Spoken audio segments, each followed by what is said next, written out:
Hello, hello, hello. Welcome, welcome. I am Mark Hughes. I'm a founding partner of Oodle. I have a couple housekeeping items that I've been asked to talk about. Do you guys need that by now? Right? I mean, like 12 times you've heard, download the thing, give us a survey, tell us what you like, what you didn't like, do all the things. So today we're going to talk a little bit about the funnel, but a lot of it about some general strategic principles that we as marketers sometimes forget. So as part of this conference, I've heard a lot about very specific items. I've heard a lot about SEO. I've heard a lot about design principles, brand principles. Heard a lot about thinking about the consumer. And so this is kind of a presentation that's going to tie a lot of that stuff together and bubble up to the strategic level that we as marketers really need to focus on. So first, who am I? I'm Mark Hughes. You already heard me say that. And I've been in digital for about 25 years. I'm dating myself a little bit. Founded Oodle in 2009. Built my first website in 1999. And it's still online, coincidentally. So as Oodle, we have worked a lot with B2C brands, B2B brands, B2B2C brands, and everything in between. So speaking of which, quick survey. As a raise of hands, who is in B2B? Okay, about half the room, B2C, B2B2C, or direct to consumer? Yeah, okay. So kind of a mixed audience, actually. Who's a human? Right? Marketers are obsessed with the differences between B2B, B2C, B2B2C, direct to consumer, all these different things, right? And while those things hold true, and principles hold true, we are human beings, and in the digital marketing ecosystem, we navigate the web the same way, right? My 74-year-old dad is on Facebook, right? He researches products, he does his own research, he does all the same things that I do and that you do. And contrary to popular belief, even in B2B, I promise your buyers are on all those same things, right? So let's talk a little bit about why, for purposes of this presentation and all the principles we're going to hear, we're talking about not B2B, not B2C. I'm going to throw out some stats and factoids that apply to both categories throughout, but we're going to talk about why human to human is today's marketing principle. I know it's a buzzword, I know it's kind of a cliche, but it's true. We are all humans, we navigate all the same things in much the same way. So, start with some stats. 75% of the buyer journey is completed before anyone interacts with you. Why? Any questions or any maybe thoughts? Why is that buyer journey 75% done before anybody actually interacts with you? It's because we don't want to talk to people, right? I mean, think about the last time you made any sort of purchase in your life. How many YouTube videos did you watch about reviews? How many reviews did you look at on Amazon? How many people did you talk to in your circle about the product or service? Right? So you talk to a lot of different people. So 75% on average of the buyer journey, no matter what industry you're in, is done before you get an opportunity to convert. And it gets harder than that. You get them all the way to the point where they're like, okay, now I'm going to convert, right? We're a marketing qualified lead, everything's great. Then 79% of those never convert to sales, right? These are kind of like dismaying numbers. Just like, oh my gosh, so as marketers, we have like a fraction of a fraction of a fraction that might actually convert into something meaningful. Well, why is that? Well, some of that is this next stat. The cost of reaching all these consumers has gone way up, 70% in the last 5 years. We can thank COVID for that, which sort of awoken everyone to, we should throw all this money at digital advertising. People are not leaving their house anymore. So brands and organizations that never competed in these spaces, not only did they throw more money if they were, they entered this space. And so now your competition looks a lot different than it used to reach those same consumers. At the same time, marketing budgets should have kept pace, right? It should be like, my budget should be 70% because everything is more expensive. Have you been to like a McDonald's? I mean, that's maybe a bad example, but a McDonald's like Big Mac meal is like $12. I remember, like just 5 years ago, it was like 6. And the cost of everything has gone up, and marketing is no exception. But your budgets as marketers did not. On average, marketing budgets have only increased by 10% in the same time period, which means that to reach, convert, and do your job as marketers, you're like down 50% over that same time period. Well, no wonder we feel so stressed, right, as marketers. So if reaching, engaging, and converting are harder than ever, what are some principles as why? We talked about a couple of them. 1, competition has changed. 2, costs have increased. But we haven't talked about attention spans. In that same time period, we've been talking about this 5-year time period, attention spans were already short, right? Like less than a goldfish, 3 seconds or less. And now the competition has increased, that attention span is even worse. Factor in AI and all of the content behemoth junk that is kind of flooding the ecosystem, and now people don't know what to pay attention to, right? They're self-navigating and eating more, and they're so much more averse than ever to talk to anyone or, give you their information for fear of being flooded. The common answers that you get to some of these principles and questions are things like this. Always show your audience your brand purpose. Make sure that you do both demand gen and demand capture. Have you tried influencer? You should be growth hacking. I don't even know what that means. But make sure you personalize the content, right? These are all things that you've heard, right, as things that we should be doing as marketers. And while that's true, all these things are true, that's not exactly a practical way to think about how we actually activate some of this stuff. So what should you do instead, or in addition to? Well, I promised 5 guiding principles, 5 things that I think every marketer, especially if you're in a leadership position at an organization, needs to know about. And I'm going to root this in a problem that I want some audience participation in. Okay, so how many of you would be brave enough to say that you have an impatient C-suite? Yeah, right? How many of you would say that your expectations of what you're supposed to be doing in marketing might even be unreasonable or unfair? Yeah?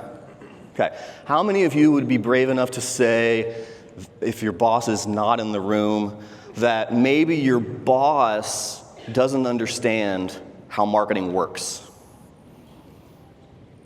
Okay.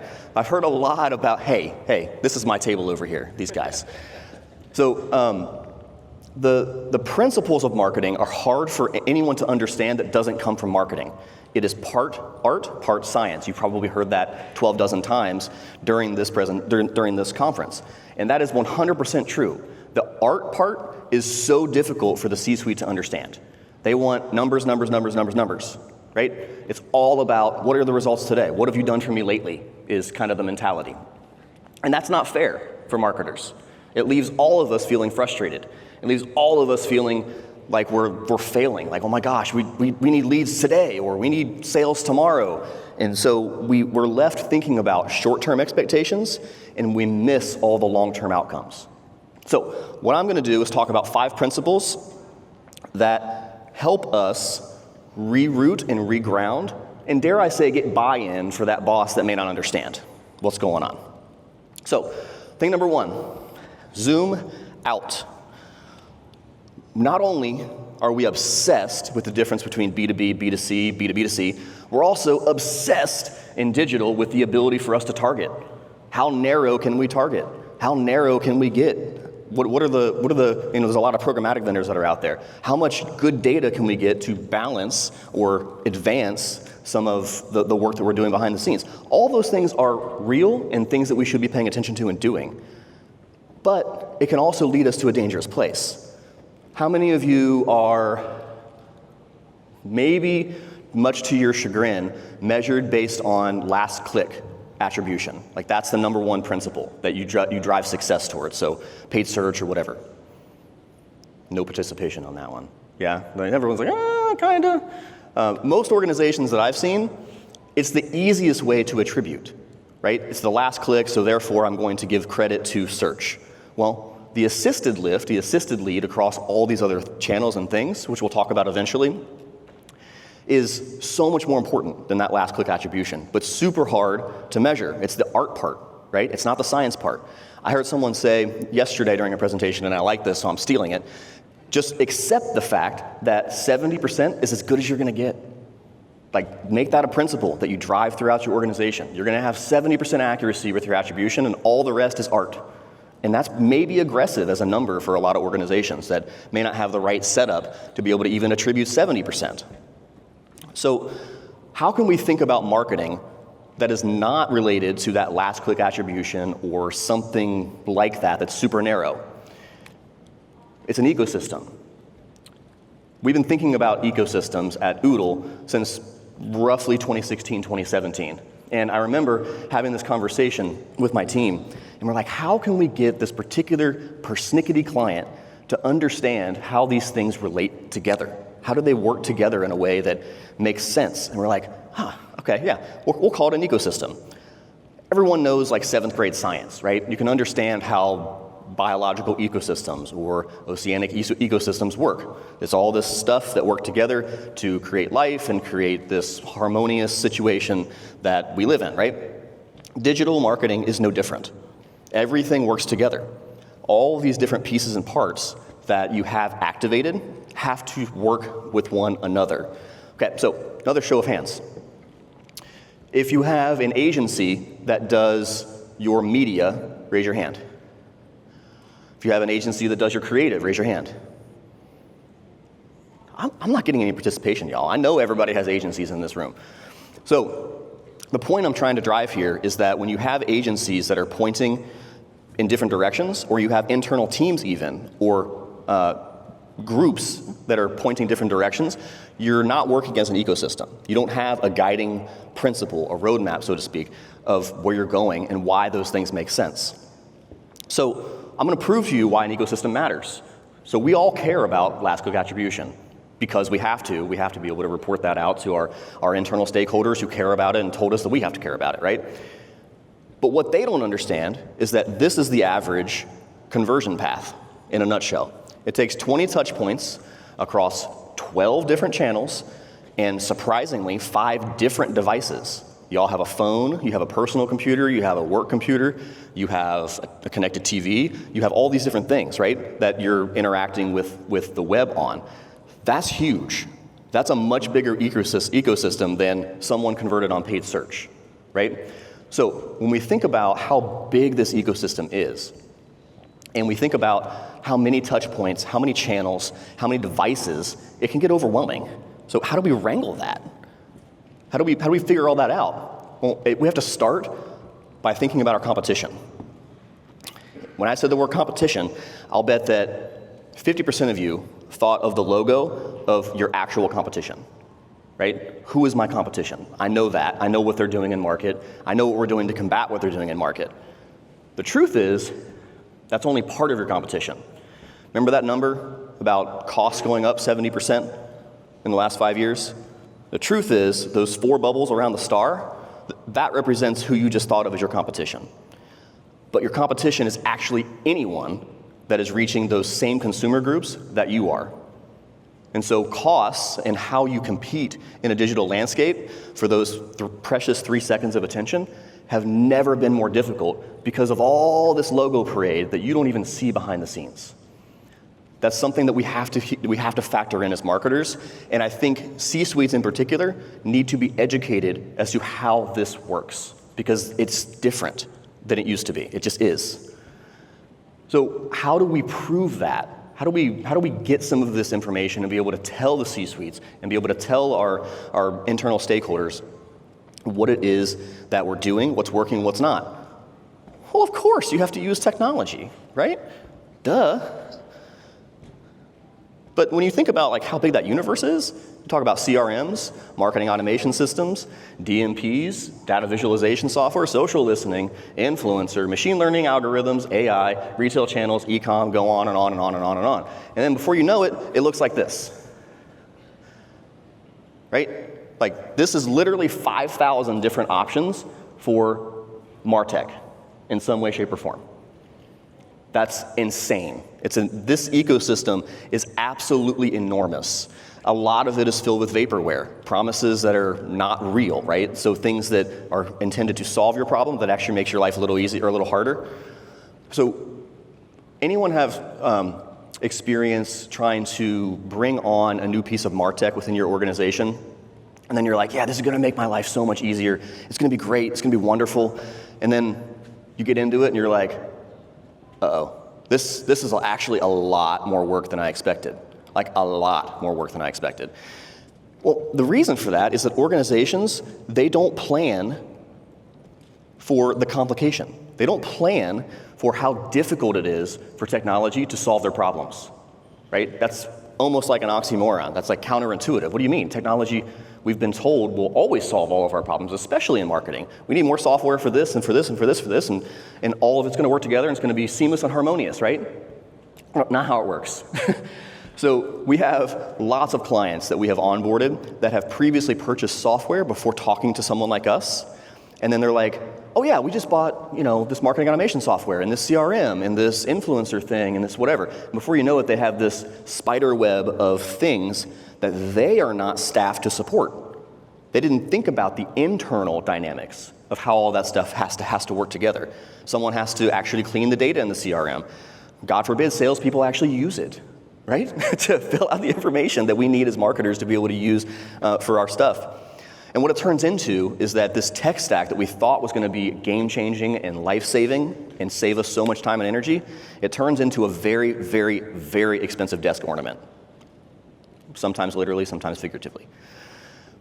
So what do we do to combat that? Well, this is a very simple framework. This is kind of a B2B reference to how to think about you aligning those pieces and parts. Think of this as like a sandwich, right? So the top of the sandwich is what you want the buyer to do. Okay? So the top piece of bread is I want you to convert. I want you to schedule a discovery call or a demo or ultimately purchase or something like that. The bottom is the tech stack. It's the expected things that you believe will help drive to the buyer's actions, right? So within a CRM as an example, maybe it's, or a marketing automation platform, maybe it's a way to do drip campaigns or something like that. I think that will help influence and nurture. The business process in the middle is the meat. This is the hard part. This is where most organizations get it wrong. They think about the top piece of bread and the bottom piece of bread, and they don't think about what the organization needs to do differently to be able to utilize those two pieces of bread in this example. Somebody has to write those nurture emails. Someone has to actually schedule and track calls or write follow-up notes or do a legal experimentation or any number of things. But you can kind of take these principles and apply them in your organization to say, what are the actions that I want the buyer to do? What's the tech stack that I think I need to solve that? And then if that's true, what are the things within the organization, maybe that you have direct control over? Often, you don't have direct control over. You have operations teams, you have sales teams, you have finance, you have a whole litany of groups that are internal that need to participate in this business process to get it all right. And so it's almost like this, this thing of slowing down to speed up, as my buddy Tom over here would love to say. So if you slow down, think about how these things come together before you make a buying decision on some of this tech stack, you will save yourself a lot of energy and a lot of headache later on. Number 3, this is my favorite one, as my team will know. Don't chase arrows. Red arrows, green arrows, flat arrows. We love doing that. And our bosses love us to do that too, right? So how many times a day, week, month, do we check our dashboards? A lot, right? In digital, if it moves, you can measure it. But it does not mean that you should care about it at all, right? Know the things that matter most. Know the things that you should be tracking as an organization, and know what drives the momentum of the marketing group, and then everything else is noise. It doesn't mean you shouldn't track it, but it does mean that you should not care about it, at least not right now, not in the context of trying to drive performance. Misusing data that we have more access and availability to than we ever have in the history of being marketers, it ruins great marketing. absolutely ruins it. Brand campaigns still work, contrary to popular belief. Mid-funnel activations still work, contrary to popular belief. All of those things actually drive less expensive conversions. Every single client that we have ever worked with at Oodle since 2009 that we have applied upper funnel and mid-funnel tactics to, their cost for conversion has gone down. Why? Because marketing is marketing. It's half psychology, right? I need to remember you at the time that I have a problem and then go find my consideration set, spend 75% of my buyer journey researching all these things, and then ultimately conclude that you are the right fit for me, right? All of that is upper funnel and mid-funnel activity. And we forget about that as marketers. We don't produce content to help nurture people down that path. We're not helpful in a lot of cases. And that ruins the great marketing work that you're trying to do. So, tell you a quick story.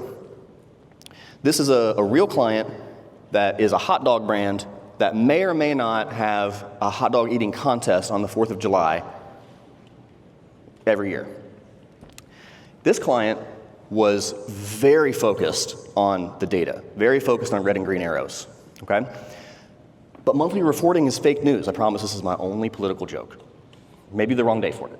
But monthly reporting is fake news. It does not tell the whole story. It does not paint the whole picture. In this particular client's case, it was a 10% underselling of the results. By looking at monthly results, we were actually penalizing the marketing that we were doing. All the great marketing that we were doing that had upper funnel, mid funnel, and low level tactics didn't represent the actual outcomes. Why? Because we were looking at a lens that was too narrow. We were looking too closely at the data, and when you zoomed out and you looked at what the actual results were over a longer period of time, they were 10% better, right?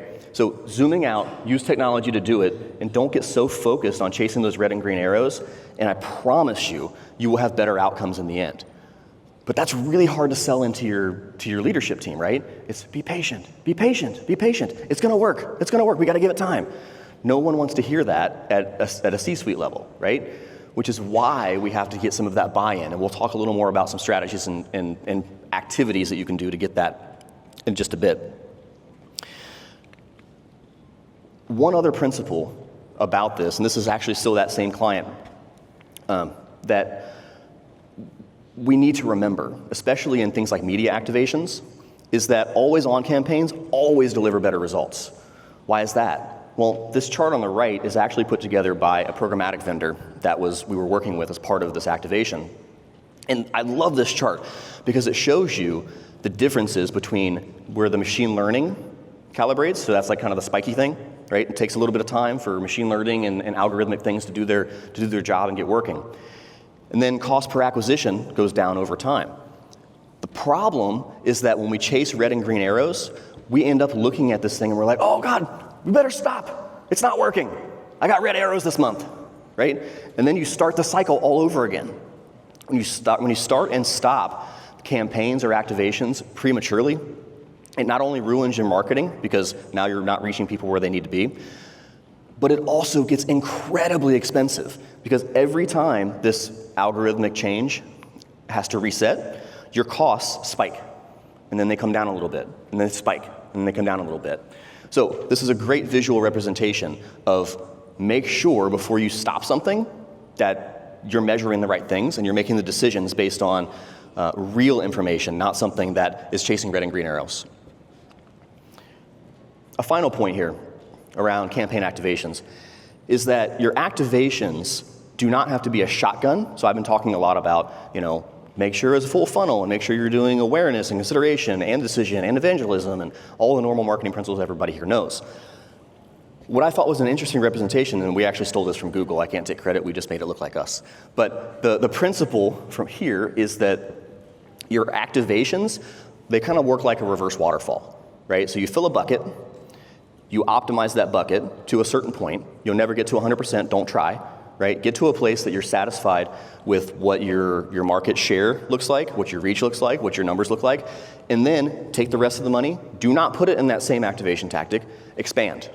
Go into social, go up the funnel, until you have that full funnel activation campaign where you want it and it's dialed in, right? That's what a really, really solid always-on activation looks like.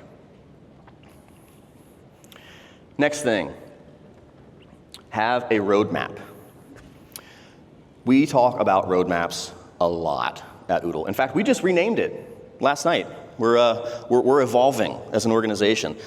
A roadmap only represents one thing, right? An atlas represents a lot of roadmaps, multiple ways to do things, multiple things that have to happen. And the truth is, as an organizations, we not only need a marketing roadmap, we need an organizational roadmap. We need to understand where our business is going and how the marketing objectives fit into that business, and then how the marketing activations happen.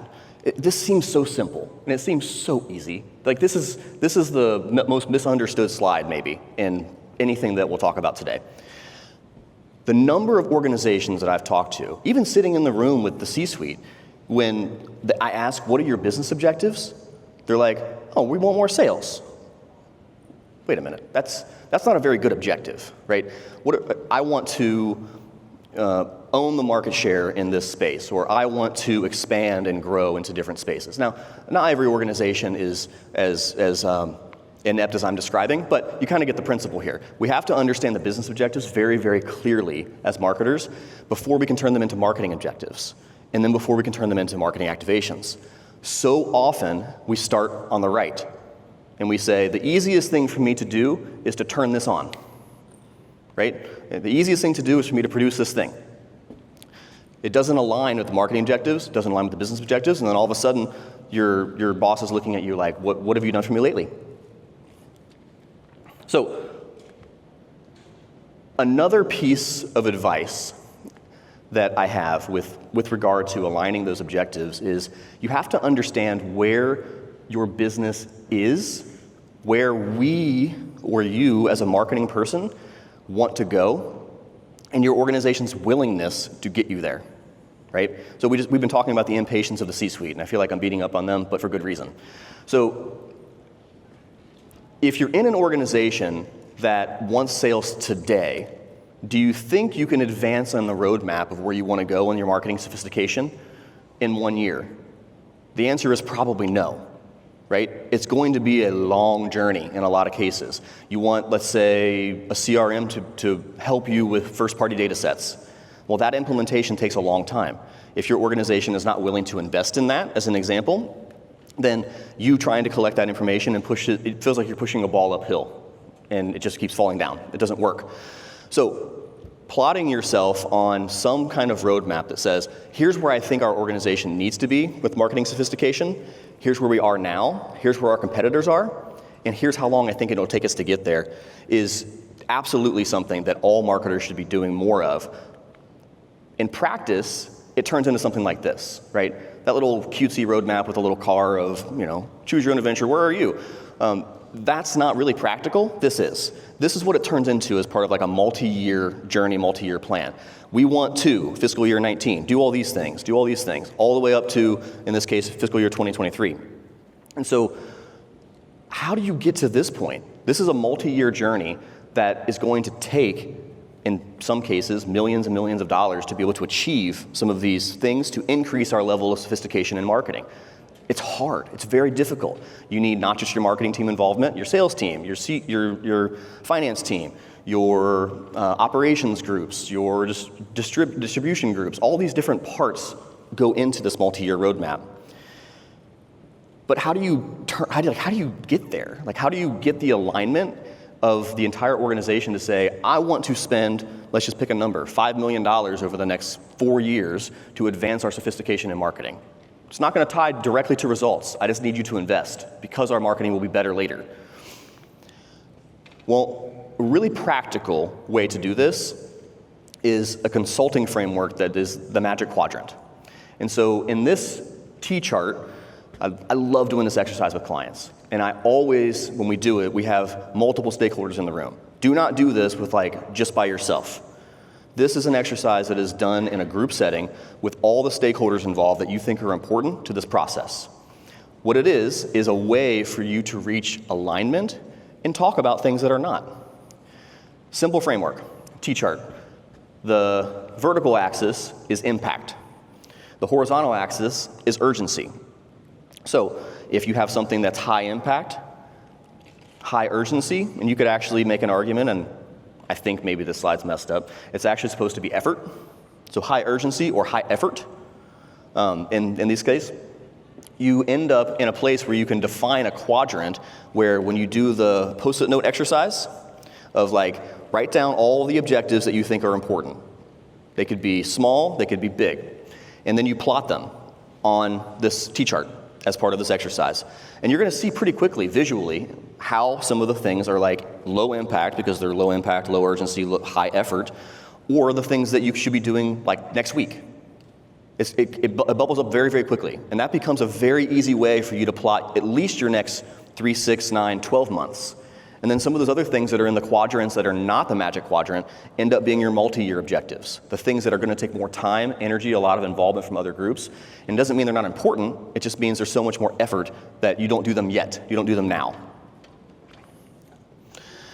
5,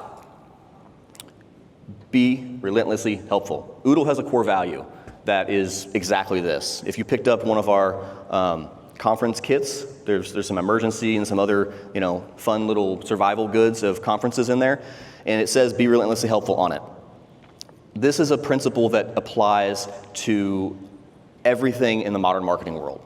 We've agreed that we're all humans. We've agreed that B2B, B2C, all the differences in between matter. But in modern marketing, being relentlessly helpful, being where your customers are, helping them down their buyer journey, not asking them to buy every single time they see something from you, is actually going to help you convert more. Counterintuitive, but if every ad says buy now, they're not going to buy. They're not ready. 75% of their buyer journey is not clicking on your ad that says buy. Right? They want to self-navigate. They want to find information that helps them. They want to read reviews but from other people. They want to self-navigate that whole journey. So it's our job to remember to be extraordinarily helpful, be relentlessly helpful. And sometimes that looks a little bit absurd, right? In this world of modern marketing, which now I can't unsee it, Tom told me that this lighthouse looks scary, like the Eye of Sauron. I can't unsee it now. Anyway, the part that we need to do as marketers, we need to have fun. This is a fun category. We should be able to experiment. We should be able to have fun and try new things and see if it works and then try something different and evolve and pivot and do all these different things. It's kind of like, almost like working in a little startup in some ways as part of a marketing group. But if your organization isn't bought into that, that's not gonna work. Not only do you need to be relentlessly helpful, but be principled. We've talked a lot about how marketing has changed, but marketing principles really haven't. Awareness, consideration, decision, evangelism, all those things about the funnel still work. They still matter, they're still important. How we interact and how we think about where our consumers are spending time across 20 different touch points, 12 different channels, and 5 different devices, that's where we get in trouble. And that's where we need to remember to be principled and not always chase the shiny objects as part of marketing. Surround yourself with partners, internally and externally, that share the values of your organization as well. If you're working with internal groups that are, sort of moving in opposite directions, you're gonna feel that, and your results are gonna feel that too. If you're working with external partners that are not doing what they need to be doing and not aligned with the vision of your organization as well, you're gonna feel that in your results. Last takeaway from the Be Relentlessly Helpful, and then we'll go to some questions. I know I'm about 10 minutes early. That was on purpose. The part art, part science of marketing is maybe the most underutilized piece that we've talked about today. Getting your internal organizations to recognize that it's not about those red and green arrows is so unbelievably important. And it's the unlock, I believe, for how marketing teams can elevate what they're doing. So that's it from me.